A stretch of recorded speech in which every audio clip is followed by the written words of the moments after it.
Ayong odho at magandang tanghali. Ngayon ay magpakain na naman tayo ng baboy. Nasaan na yung tungtunganan dito? Wala ko din ito kasi tungtunganan ito ng cellphone. Ay, nabangga. Yes. Yan dito si Bdik-dik. Yan na. Okay na, Bdik? Wow! Magpakain tayo ni Bdik-dik kasi tanghali na.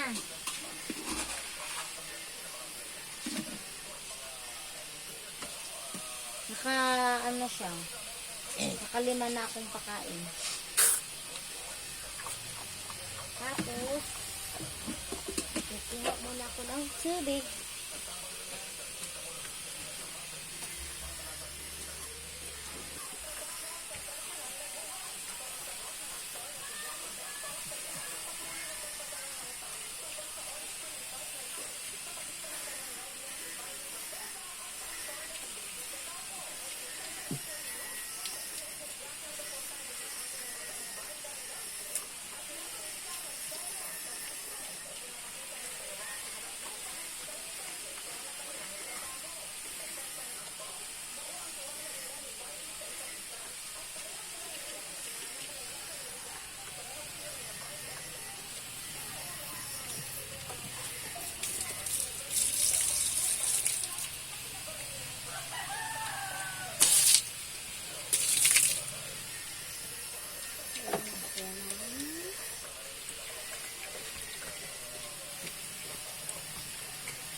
Nagkain na siya. Halibang na.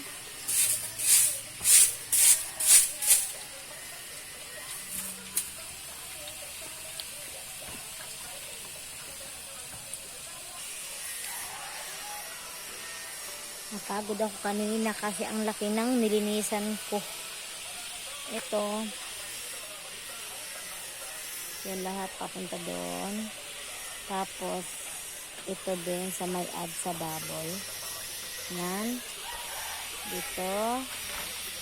Ito, yan yung basurahan namin. Wala kaming septic. Ay, din ako mapakita ng ano sa baboy. So, basig na. Saanan tayo. Ito ang aking garden. May tanim na yan na okra. Diba? Yung pinagawa na yan na bahay, hindi yan sa amin, guys. Sa tita yan ng aking asawa. Kami lang ang nagpagawa.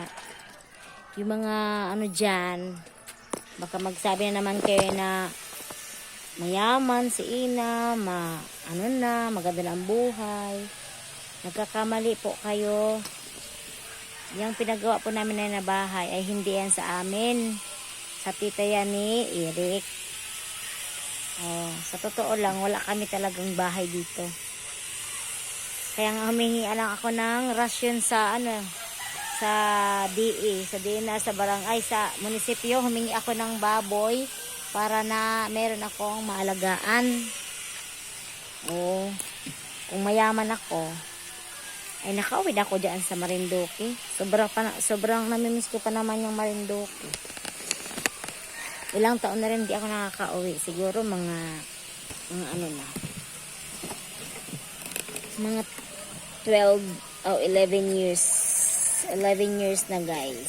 Habang iintay natin na matapos kumain yung baboy ay share it.